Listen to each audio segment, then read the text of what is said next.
The Lord be with you. A reading from the Holy Gospel according to Matthew. On that day, Jesus went out of the house and sat down by the sea. Such large crowds gathered around him that he got into a boat and sat down, and the whole crowd stood along the shore. And he spoke to them at length in parables, saying, A sower went out to sow, and as he sowed, some seed fell on the path, and birds came and ate it up. Some fell on rocky ground where it had little soil. It sprang up at once because the soil was not deep, and when the sun rose, it was scorched and withered for lack of roots. Some seed fell among thorns, and the thorns grew up and choked it. But some seed fell on rich soil and produced fruit, 100 or 60 or 30-fold. Whoever has ears ought to hear. The Gospel of the Lord. Earlier this week, I went out to dinner with a friend of mine to celebrate his birthday. And we've been friends for a very long time, so it was great to see him. And his life's going well. And, he's got a house and has a job and money coming in and, friends, family. Everything's going well. So it was nice to be with him. It's a lot of fun. But I sensed in him like this darkness, not because he's a dark person, but kind of this darkness, this kind of despair around what's possible in the world, sort of this despair that was going on. And he began to talk about that, began to trying to figure out what does he do next in his life? Like, when he sees what's going on in the world, like all this going on in the world, for him, he's seeing it as like all this darkness. There's climate change, and then there's all this poverty, and this violence, and homelessness here on the streets of LA, and it's just all of this coming at him, and he doesn't know what to do about it. And it seems like there's nothing that he could do about it. And so he continues to try to figure out. He was asking me, he said, I don't know whether to just focus on myself, just to become like, do what I can and just be, I'm a good person, and just focus on myself and just ignore all that, or get involved with kind of hopeless, bigger projects. He said, I think I just want to focus on myself. And as he was saying that, it just was so dark and limited and confused. And I didn't have anything really helpful to say at all, nothing at all. I'm just, okay. So much for Jesus, right? So much for me being a Christian, parading around in an outfit like this. You'd think I'd have something to say, but no, it was just, and then we changed the subject and went on, But I don't think this is that unusual that people try to feel they have to make this choice between big problems out there that it seems impossible to do anything about. And so they just respond by withdrawing or removal, right? That they choose not to participate. And you see this all around. People do this with their housing all the time. They may start out downtown, and that's fine for a while, and then they're like, I can't deal with that anymore. So maybe suburbs, and then maybe further exurbs, and then a ranchette at some point, and then on private island, you've got enough money, and just keep removing yourself. Just keep removing yourself. Not participating in all of that, refusing to participate.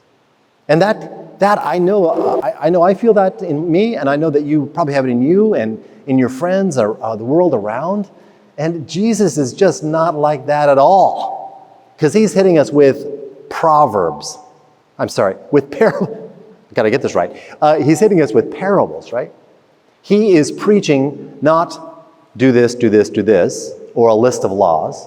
He's now preaching in parables. And it has been a while since we had a parable that we actually heard on a Sunday.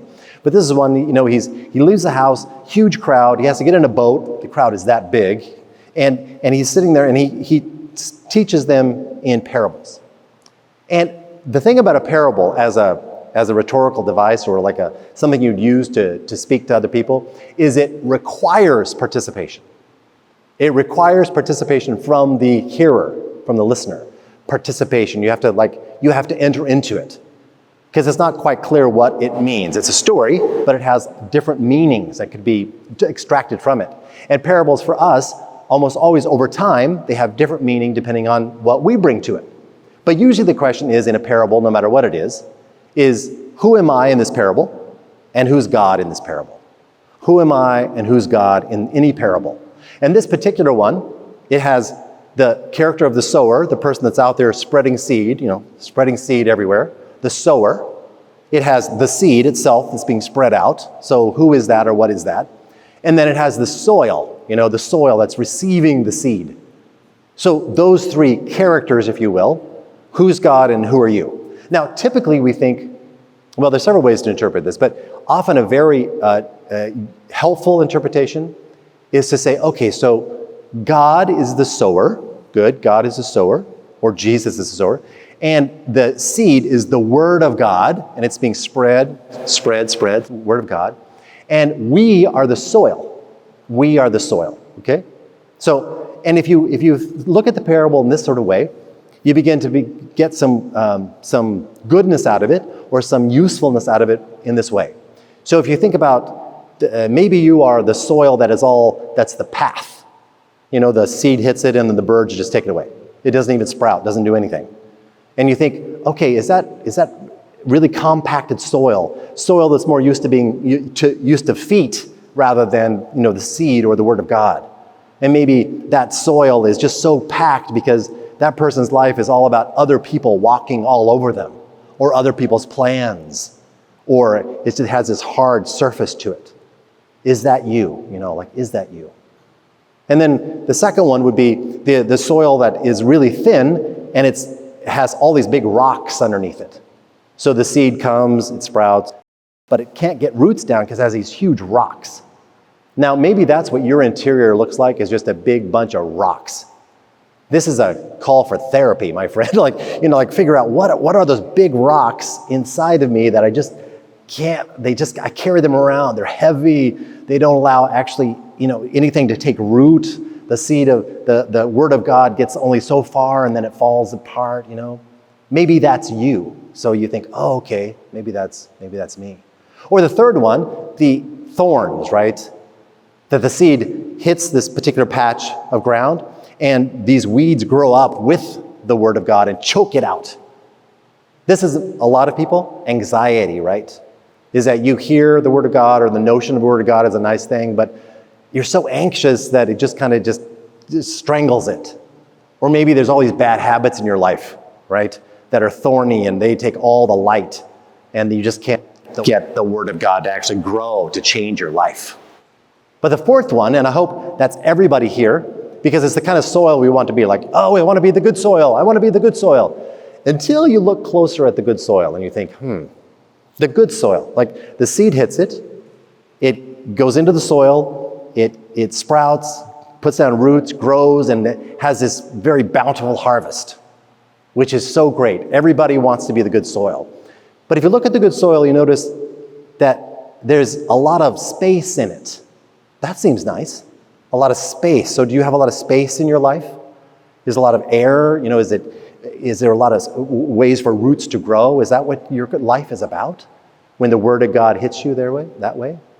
Or another thing that's about good soil is it has a lot of manure in it, okay? So there are other words for manure, but manure happens, and this is what happens to good soil, is it has used that to grow and to be fruitful from. So if you have a life that has a lot of crap in it, that this might be the sign that you are working on some good soil, right? There's a lot going on. And then finally, one of the things that's important to remember about soil, good soil, is it used to be rocks, but it got ground down. So if you have one of those lives that you've been through a lot, and there's been a lot of grinding, then maybe those rocks that you used to have been ground into soil so that it actually can take on the Word of God and sprout. That's great. Good soil, right? But it is not easy, right? So that's one way to look at it, and that's really important. But we are right in the middle of a preaching series called Your Turn, How to Grow Up at Any Age. Your Turn, How to Grow Up at Any Age. So if that is the idea of the soils, and that we are the soil, another way to think about it is maybe we are the sower, right? We're the person that gets to distribute the Word of God, because that's a real step for us. To not be the receiver, but the person that is like Christ, distributing all over the world hope and encouragement, the Word of God, Jesus, that we get to do that. That would be maturing in our faith, that we would get the opportunity to see ourselves as the sower. And just like the sower in this story, the seed goes everywhere. Good soil, bad soil, thorns, rocks, birds. It's a mess, because if you've ever tried talking about Jesus or about hope and encouragement to people, you realize you're surrounded by all kinds of soil, right? Or if you've tried to be good to everyone, not everyone's buying it. But we are called to continue to distribute goodness, hope, encouragement, Christ in the world. So you might ask, okay, that's nice, Father, but how is that supposed to happen? I just told you a story about being with a friend where I didn't do anything. I mean, I didn't distribute any seeds of encouragement. I was just kind of sat there like, oh, that sounds rough. And I think there's a couple ways that maybe in the weeks ahead that you might think, if you want to move into the sower status, there's two things that might be helpful. First of all, listen to the other person and whatever they're carrying. Whatever rock they're talking about or thorns they're talking about, just listen to what's going on with them. That's friendship 101, right? Listen to the other person. And then listen some more. Listen to their story. Number two, and it's always second, not first, is tell your story. Tell your story about how you have hope in the world, how you are encouraged by following Christ, how Christ himself and the Word of God is what gives you life. This takes a while to get the hang of.